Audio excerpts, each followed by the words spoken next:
भाइयों, आप सबने कोई मिल गया मूवी तो देख रखी होगी। उस मूवी के एंड में जादू जब वापस जाता है तो जाते जाते अपनी शक्तियां ऋतिक रोशन को दे जाता है।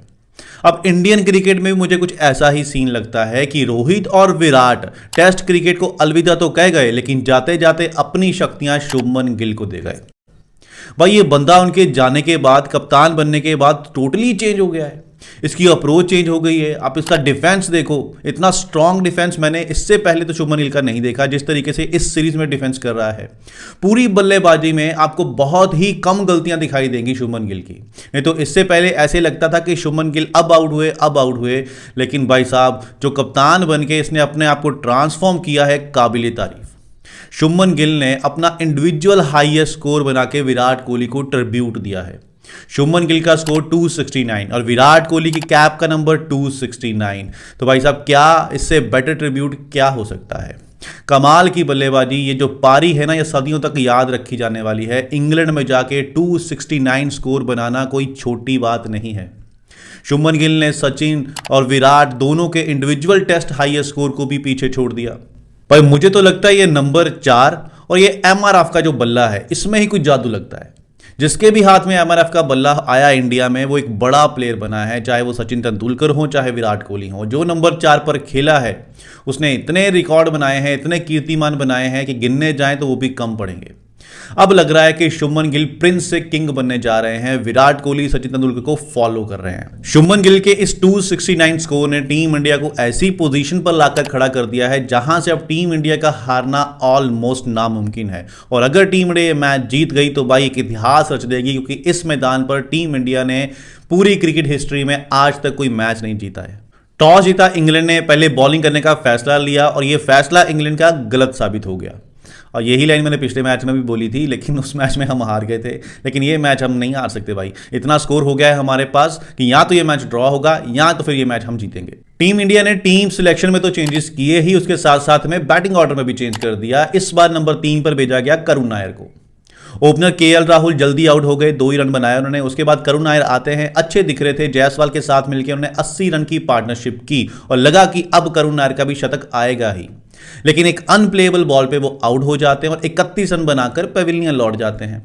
अब पता नहीं ये 31 रन करुण नायर को अगले मैच में सेव कर पाते हैं, कहीं उनको भी ड्रॉप ना कर दिया जाए साई सुदर्शन की तरह, क्योंकि साई सुदर्शन ने भी पिछले मैच में सेकंड इनिंग में 30 स्कोर बनाए थे, लेकिन इस मैच में उनको ड्रॉप कर दिया गया क्योंकि गौतम गंभीर के शायद कुछ उन्होंने क्राइटेरिया बनाया हुआ है अनसेटल प्लेयर के लिए कि इतने स्कोर बनाओगे तभी आपको मैच खिलाएंगे, अदरवाइज आपको ड्रॉप कर दिया जाएगा। करुण नायर के आउट होने के बाद हमारे कप्तान साहब आते हैं और आते ही छा जाते हैं। जायसवाल के साथ मिलकर उन्होंने 66 रन की पार्टनरशिप की। जायसवाल जो काफी अच्छे स्टार्टिंग से ही इंग्लैंड गेंदबाजों को अटैक कर रहे थे, 87 के स्कोर पर आउट हो जाते हैं और 13 रन से अपने शतक से चूक जाते हैं। शुभमन गिल जिन्होंने एक शोर संभाल के रखा, उनको संभालना ही पड़ना था, क्योंकि उनके मन में भी डर है गौतम गंभीर का, कहीं ये ना हो कि कप्तान को ही अगले मैच में ड्रॉप कर दे। चलिए जोक्स अपार्ट, लेकिन सच में गौतम गंभीर का कुछ नहीं पता भाई, वो क्या करने वाला है, अगले मैच में क्या होगा क्या नहीं, कोई बता नहीं सकता। अब शुभमन गिल का साथ देने के लिए पिछले मैच की दोनों इनिंग के शतकवीर पंत साहब आते हैं। भाई साहब, पंत गाना टेस्ट में अलग ही हो रहा है। पहली ही बॉल से आपको ऐसा लगेगा कि ये बंदा सेट होके ही आया है। बड़ा रेयर टेस्ट मैचेस में आपने देखा होगा कि कोई गेंदबाज पंत को तंग करे, अदरवाइज पंत ही गेंदबाजों को तंग करता है। पंत को कंडीशन से फर्क नहीं पड़ता, आप इसको ऑस्ट्रेलिया ले जाओ, इंग्लैंड ले जाओ, साउथ अफ्रीका ले जाओ, ये हमेशा आपको अच्छी फॉर्म में ही दिखेगा, स्पेशली टेस्ट फॉर्मेट के अंदर। और पंत साहब जो अच्छे दिख रहे थे, अच्छी बल्लेबाजी कर रहे थे, लेकिन सबको पता है पंत को कोई गेंदबाज आउट नहीं करेगा। पंत का खुद का मन होगा आउट होने का, तभी वो आउट होगा, और इस मैच में भी वैसा ही हुआ। छक्का मारने के चक्कर में बशीर की गेंद पर आगे बढ़कर फील्डर के हाथ में कैच थमाकर चले गए। 6 नंबर पर आते हैं नीतीश रेड्डी, और नीतीश रेड्डी ने शार्दुल ठाकुर की कमी फील नहीं होने दी। मतलब जैसा शार्दुल ठाकुर ने पिछले मैच में बैटिंग में परफॉर्म किया था ना, वैसा ही सेम नीतीश रेड्डी ने परफॉर्म किया, सिर्फ 1 रन बनाया। बॉल को टोटली मिस जज कर गए, लगा कि बॉल ऑफ स्टंप से बाहर जाएगी, बॉल को लेफ्ट कर दिया और टप्पा पड़ के बॉल अंदर आ गई और क्लीन बोल्ड हो गए, और रेड्डी साहब रेडी हो गए बाहर जाने को। इसके बाद जडेजा के साथ मिलकर कप्तान शुभमन गिल 203 रन की पार्टनरशिप करते हैं, और जो लंबे समय से जिस चीज का इंतजार था कि जडेजा के बल्ले से कब रन आएंगे, वो इंतजार इस मैच में खत्म हुआ। जडेजा ने 89 स्कोर बनाए और 11 रन से अपने शतक से चूक गए। अगर शतक हो जाता तो भाई वही तलवारबाजी हमको फिर से देखने को मिलती और मजा आ जाता। जडेजा आउट हो गए, लेकिन शुभमन गिल ने एक शोर संभाल के रखा। शुभमन गिल 269 के स्कोर पे जाके आउट होते हैं। और भाई साहब ऐसे ही नहीं कहते कि टेस्ट देखने का असली मजा इंग्लैंड में ही है। इंग्लैंड की जो क्राउड है ना, लाजवाब क्राउड है। इसको फर्क नहीं पड़ता कि हमारी टीम का प्लेयर है या फिर ऑपोजिशन टीम का प्लेयर है, अगर वो अच्छा खेला है तो ये उसको चेयर करेगी ही। जैसे ही शुभमन गिल आउट होते हैं, पूरे स्टेडियम का क्राउड खड़ा होकर क्लैपिंग करता है शुभमन गिल के लिए, और ये सीन देखकर मजा आ जाता है। इंडिया की पहली इनिंग की हाईलाइट ही शुभमन गिल थे।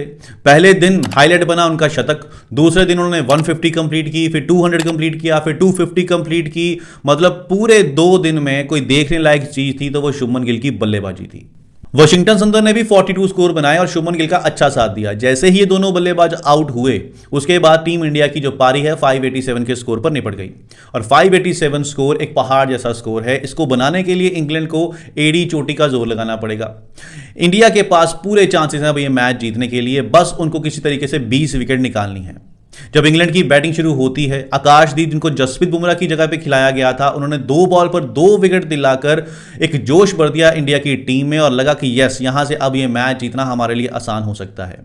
एक विकेट और निकाली मोहम्मद सिराज ने। मोहम्मद सिराज जो हमेशा से अच्छी गेंदबाजी ही करते हैं, बस उनके किस्मत साथ नहीं देती। पिछले मैच में उन्होंने काफी अच्छी गेंदबाजी की, लेकिन किस्मत का साथ नहीं था। लेकिन इस बार उन्होंने पहली विकेट निकाल दी है। अब कल के दिन इन दोनों को और बाकी गेंदबाजों को इनका साथ देकर इंग्लैंड को जल्दी से जल्दी आउट करना है।